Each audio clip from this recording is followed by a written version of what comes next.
বাংলা চলচ্চিত্রের যে দুইটা খবর সবচেয়ে বেশি নেটে ভাইরাল, শাকিব খানের পুরস্কার প্রিয়তমা ছবির জন্য, বালাম কুনাল পুরস্কার পেয়েছেন গানের জন্য, সেরা অভিনেতা হয়েছেন শাকিব খান। এছাড়াও শিল্পী সমিতির পিকনিক নিয়ে এবং জায়েদ খানের শিল্পী সদস্য পদ বাতিল নিয়ে বিভিন্ন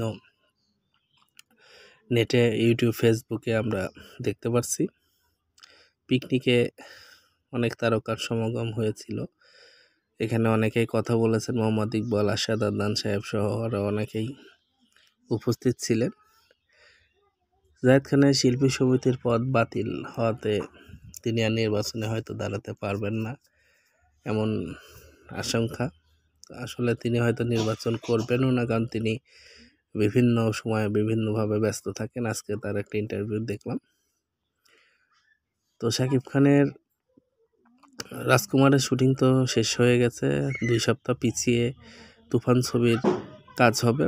তুফান ছবি নিয়ে পরিচালক মহোদয়, প্রযোজনা প্রতিষ্ঠান বিভিন্ন সময় যে ইন্টারভিউগুলো দিয়েছেন, তাতে আমরা যেটা বুঝতে পারি, তুফান ছবিটি সময়ের আলোচিত সিনেমা হবে।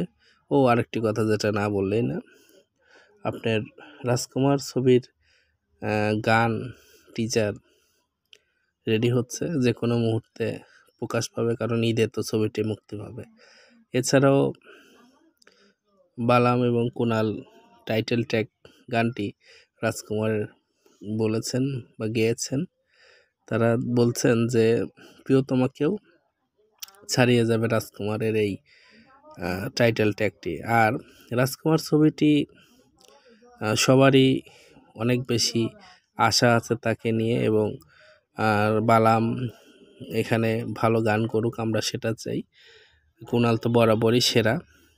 শাকিব খান তার অভিনয় জীবনের বর্তমানে যে সুন্দর সময় পার করছেন, এটা আশা রাখি ধরে রাখবেন, এবং ভালো ভালো গল্প নির্ভর চলচ্চিত্র আমাদের এবং অ্যাকশনধর্মী সিনেমা আমাদের উপহার দেবেন। শাকিব খানের উপরে সবসময় সাকিবিয়ানরা প্রত্যাশা করে ভালো কিছু উপহার দেখ। আর শাকিব খান মানেই ধামাকা, শাকিব খান মানেই দারুণ দারুণ কিছু ছবি তিনি উপহার দেন। আর শাকিব খানকে নিয়ে আমাদের এক্সপেকটেশন অনেক বেশি, আর শাকিব খানের সাথে আমরা থাকতে চাই। প্রিয় সাকিবিয়ান বন্ধুরা, যারা পেজ থেকে দেখছেন তারা পেজটাকে ফলো দিয়ে রাখবেন, এবং যারা চ্যানেল থেকে দেখছেন তারা চ্যানেলটাকে সাবস্ক্রাইব করে রাখবেন। আর ভালো কাজ মানেই বাবা মায়ের সেবা, ভালো কাজ মানেই সত্য কথা বলা, ভালো কাজ মানেই সুন্দরভাবে জীবনযাপন করা এবং সৎ এবং ন্যায়ের পক্ষে চলা। তো প্রিয় দর্শক, এন্টারটেনমেন্ট ধর্মী চ্যানেল আমাদের এটা। এখানে শাকিব খানের নিউজই বেশি দেওয়া হয়, তারপরে বনভোজন বা পিকনিক ও জায়েদ খানের সদস্য পদ, এগুলো তো চলচ্চিত্র নিউজ, তাই সেটাও দেওয়ার চেষ্টা করলাম। ভালো লাগলে অবশ্যই চ্যানেলটাকে সাবস্ক্রাইব করবেন। ধন্যবাদ সবাইকে। বাংলা চলচ্চিত্রের যে দুইটা খবর সবচেয়ে বেশি নেটে ভাইরাল, শাকিব খানের পুরস্কার প্রিয়তমা ছবির জন্য, বালাম কুনাল পুরস্কার পেয়েছেন গানের জন্য, সেরা অভিনেতা হয়েছেন শাকিব খান। এছাড়াও শিল্পী সমিতির পিকনিক নিয়ে এবং জায়েদ খানের শিল্পী সদস্য পদ বাতিল নিয়ে বিভিন্ন নেটে, ইউটিউব, ফেসবুকে আমরা দেখতে পাচ্ছি। পিকনিকে অনেক তারকার সমাগম হয়েছিল। এখানে অনেকেই কথা বলেছেন, মোহাম্মদ ইকবাল, আশাদ আদনান সাহেব সহ আরও অনেকেই উপস্থিত ছিলেন। জায়েদ খানের শিল্পী